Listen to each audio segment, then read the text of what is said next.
Hi, there's so much going on at the farm today. I'm probably not even going to show you at all, but we're baking bread today, at least getting it ready for tomorrow, and there's so much going on. I'm just going to get started. Today I wanted to show you the briskets that I've brined because I'm going to feature a recipe so you can make your own corned beef for St. Patrick's Day. As you can see, I've done something a little different than the recipe. I had a 5.7 pound beef brisket, grass-fed beef brisket from Rainbow Farm, and I cut it in half to put it into two 1-gallon bags because that's what I had instead of a 2-gallon freezer bag. I like using the bags rather than a container like this because I can get the brine all the way around it and the meat doesn't float. I don't have sloshing, and I don't have to flip it in order to make sure that the brine is getting all the underneath and on top and everything. So download my recipe and get yourself some grass-fed briskets this weekend so that you'll have the 5 to 7 days that you need to brine it and have it ready for Sunday for St. Patrick's Day.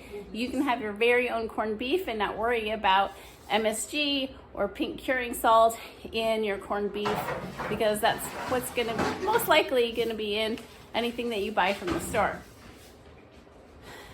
Now, we're gonna turn to the bakery here, which is just behind me, and we've got our delicious sunshine bread here, which is our gluten-free bread that Reuben has developed. And we've got our brand new baker here. Simone is experienced in sourdough and is glad to join us. Say hi, Simone. Hi, I'm Simone. I'm very happy to be here and be working with sourdough every day instead of just once a week like I did at home. So I'm excited to be here. That's wonderful. And it's such a neat connection because Simone just found our farm last fall at Open Gate Farm Tour, and her daughter kept her here pretty much all day. And it's been a relationship in the making since then. Reuben, what are you making today? Yeah, we're working on a baguette recipe. This is something that we've wanted to do for a while. It takes a little bit, a few different methods and some different techniques. So we're using some recipe and techniques from these two gentlemen here, these two books. Jeffrey Hamelman, which is an excellent book, and then Tartine Bread by Chad Robertson. So we're trying to figure out from their instructions, how do we form baguettes using their methods. So what's the challenge? Why is it so?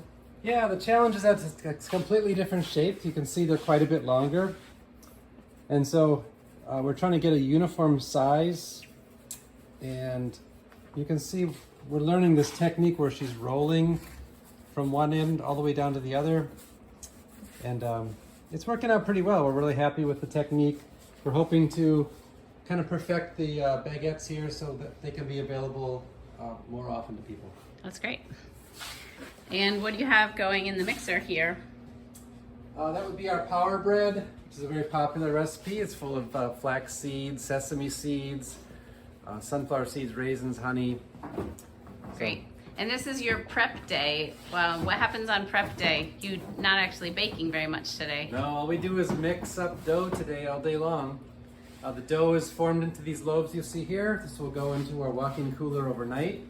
Everything is, it's called a cold proof. So the proofing is the final stage before baking. It just so happens that it's done at 40 degrees and it's done between now and 7 o'clock tomorrow morning. So first thing in the morning, we'll be baking all of these loaves and they'll be proofing for 14 to 16 hours. Wow, and that just makes all the flavor come out and the nutrition available to our bodies. You have something to say about that, Simone? Yeah, because as the sourdough works on the grains, it breaks down different parts that are then easier to digest. So a lot of people who have trouble digesting regular bread might be able to eat this. Yeah, exactly. We've had that experience with our farm customers for many years. People coming back to us and saying, I only eat Farmer Reuben's bread. That's the only bread that my body will handle. So if you want to give that a try, we definitely encourage you to do that. Another part of the prep for bread making is getting the oven ready. So we've had this fire going since this morning. Farmer Reuben's going to keep it going all night long, and then he's going to let the fire die in the morning and scrape all the ashes and everything out. It goes down to this nice safe spot underneath in order to cool. And I'm just gonna enjoy walking down to the greenhouse with you. We finally have the sun coming out. It's a little bit chilly on my skin, but I'm in short sleeves, and it's just finally beautiful again. And I just wanna show you the surprise waiting for you in here. You'll remember that I filmed for you last Thursday the seed trays, and wow, we have green.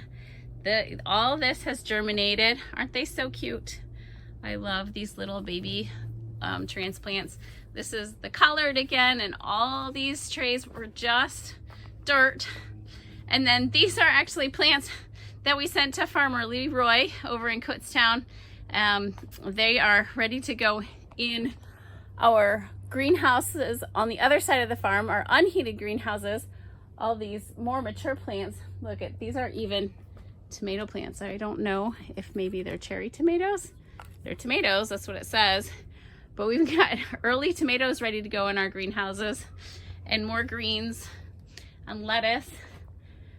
And we would be planting them this week, except that we had some crazy wind 2 weeks ago, and it just pulled the these side poles out of their structure and pulled the greenhouse plastic off.